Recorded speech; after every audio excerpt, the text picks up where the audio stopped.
For the ancient Egyptians, treasure was never meant to be admired by the living. Gold, jewelry, statues, and sacred objects were not symbols of wealth alone. They were instruments of eternity. Every artifact placed inside a tomb had a purpose: to protect the soul, serve the dead, and preserve cosmic balance. To remove such objects was not theft in the modern sense. It was an act of spiritual violence. This belief shaped Egypt's relationship with death for over 3,000 years. Tombs were sealed not merely with stone, but with ritual, magic, and warning. And yet, despite these beliefs, generation after generation of outsiders would ignore them. What followed, time and again, was misfortune so persistent that it became legend. The most famous of all Egyptian cursed treasures emerged from the Valley of the Kings in 1922. The tomb of Pharaoh Tutankhamun had lain hidden for over 3,000 years, untouched by looters. When British archaeologist Howard Carter finally broke through the sealed doorway, he found riches beyond imagination: golden shrines nested within each other, jeweled daggers, ceremonial chariots, alabaster vessels, and the now iconic gold funerary mask. The discovery captivated the world. But within months, death followed. Lord Carnarvon, the financial backer of the excavation, died suddenly in Cairo after a mosquito bite became infected.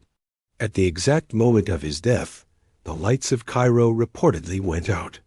Back in England, Carnarvon's dog let out a howl and collapsed. Newspapers seized the story. A curse, they said, had been unleashed. Over the following years, more deaths followed. George J. Gould, who visited the tomb, died shortly after from fever. Arthur Mace, a member of the excavation team, fell ill and never recovered.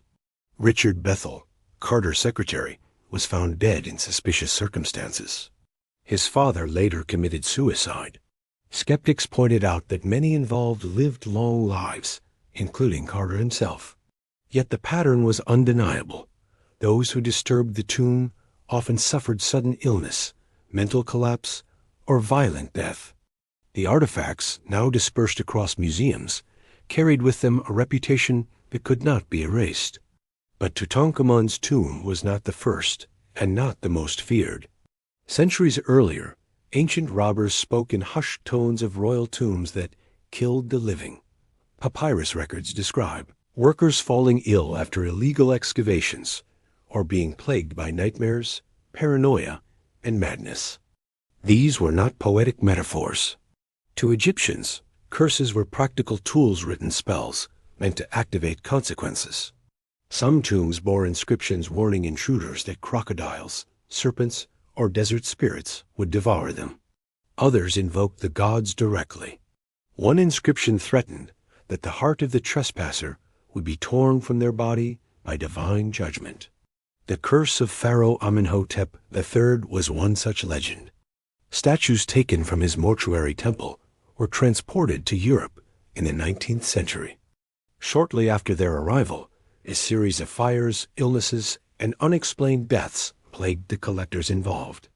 One museum curator reportedly suffered recurring hallucinations and died after years of mental decline.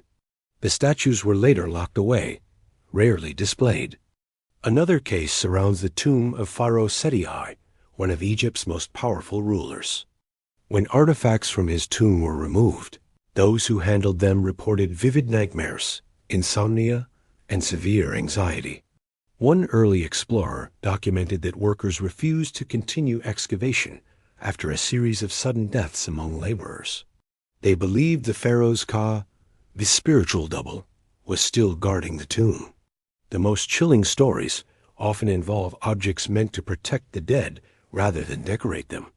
Canopic jars, which held preserved organs, were believed to be bound directly to the soul. When such jars were taken from tombs and sold to collectors, their owners reported intense illness and recurring dreams of suffocation and drowning. In at least 2 documented cases, collectors returned the jars anonymously to Egyptian authorities after suffering repeated personal losses. Then there were the Ushabti figures, small servant statues meant to work for the deceased in the afterlife. Individually harmless, they became ominous when removed in large numbers. Entire collections were said to bring unrest into homes, unexplained sounds, constant accidents, and sudden financial ruin. Dealers quietly warned one another not to keep them overnight. Even jewelry carried danger. Rings bearing royal cartouches were believed to bind the wearer to the name of the dead king. To wear such a ring was to invite that spirit's unresolved power into one's own life. Several early collectors died while wearing such artifacts, leading museums to remove royal name jewelry from public handling entirely. Perhaps the most disturbing curse involved the so-called unlucky mummy, a coffin lid dating to the Third Intermediate Period. Though no mummy lay inside, the lid alone seemed to carry misfortune. Its owners experienced repeated tragedies, financial collapse, violent accidents, and illness. When it was eventually donated to the British Museum, the misfortune stopped. The lid was never opened again. Stories also followed those who attempted to transport Egyptian treasures across the sea. Ships carrying looted artifacts sank mysteriously. Crews vanished. Insurance claims piled up. Some captains refused to sail with Egyptian cargo, believing it brought death upon the water. Modern science offers explanations: bacteria, mold, coincidence. But science does not erase belief. And belief in Egypt was never passive. It was deliberate. Curses were engineered. Spells were inscribed, rituals performed, and guardians invoked. The Egyptians believed that even if the body decayed, the name, image, and soul endured.